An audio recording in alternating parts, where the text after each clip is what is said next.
আমি কখন আসবো না টিকিট করে চলে যাবো। যে কমিউনিটির হই না কেন, যে ধর্মের জাতের হই না কেন, আমি তো এখানে টুরিস্ট এরিয়াতে ঘুরতে আসছিলাম। তো আমি ফোন সাইডে দাঁড়িয়ে আমি ফোন টিপতেছিলাম, কিন্তু উনি ওখানে আমাকে হ্যারাসমেন্ট করেছে কোনো অপরাধ ছাড়া, বা আমি কোনো অবৈধ কাজের সাথে ইনভলভ ছিলাম না। ইভেন উনি আমাকে এখানে ক্যাপশন তুলেছে যে আমি ছাত্রলীগের বিরামী। তো এখানে যদি আমি ছাত্রলীগের সাথে নেতৃত্ব দিয়ে থাকি, তাহলে তো তার প্রমাণ করা উচিত যে কোনো ছাত্র আন্দোলনে আমার কোনো ভিডিও ফুটেজ বা কোনো ছবি বা কোনো ছাত্রলীগের নেতার সাথে আমার কোনো ছবি, সেটা দিয়ে তো প্রুফ করা উচিত।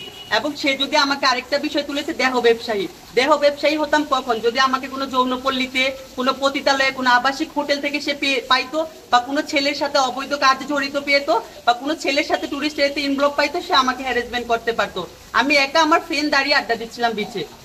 তো সে তো একজন টুরিস্টকে এইভাবে হয়রানি করতে পারে না, তাহলে তো আপনাদের টুরিস্ট এর বদনাম হয়ে যাবে, এখানে কেউ আসবে না। প্রশাসন আমাকে অনেক হেল্প করেছে, তারা ওকে ধরতে সাহায্য করেছে, এবং আমি চাই যে আমাকে যে মানহানিটা আমার হয়েছে ওনারা তাকে ওইগুলো শাস্তি দেখ, যাতে সব, আর আপনাদের মাধ্যমে সবাই, সাংবাদিক ভাইদের মাধ্যমে সবাই জানতে পারো যে সে বিনা কারণে আমাকে কি হ্যারাসমেন্ট করেছে, আমার মানহানি করেছে। হ্যাঁ, টুরিস্ট পুলিশ আমার পাশে দাঁড়ানো ছিল, কিন্তু টুরিস্ট পুলিশ ওনার এগেনস্টে কোনো কমপ্লেন, ওদেরকে কোনো বাধা বা কোনো কিছু দেয়নি, জাস্ট এটাই বলেছিল।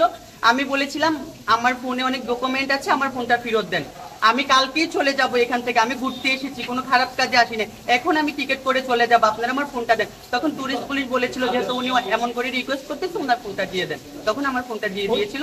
পরে আমি ওখান থেকে জবানবন্দি দিয়েছিলাম যে আপনারা যেটাকে আমাকে মিন করছেন, যদি প্রুভ করতে পারেন প্রুভ করেন, না হলে আমার নামে কোনো অভিযোগ করিয়েন না, আমি এখানে আর আসবো না, যেহেতু এখানে। কিন্তু তারপরও তারা আমার ভিডিওটা ভাইরাল করেছে, এখন আমি আমার ফ্যামিলি, আত্মীয় স্বজন সবার থেকে বিচ্ছিন্ন হয়েছি।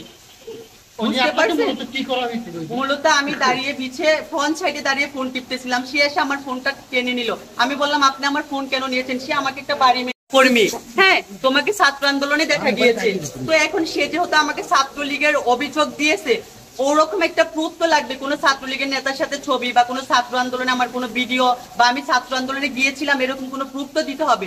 বিনা অপরাধে তো কাউকে এরকম করতে পারে না, কারণ আমার যেহেতু সম্মান গিয়েছে, ইজ্জত গিয়েছে, আমার ফ্যামিলি থেকে আমি বঞ্চিত হয়েছি, আমি আমার আত্মীয় স্বজন কারো এখানে ঠাঁই পাচ্ছি না। আমি এখানে 3 দিনের জন্য এসে আজকে 4-5 দিন স্টে করতেছি, তো আমার তো কোনো ওয়ে নাই।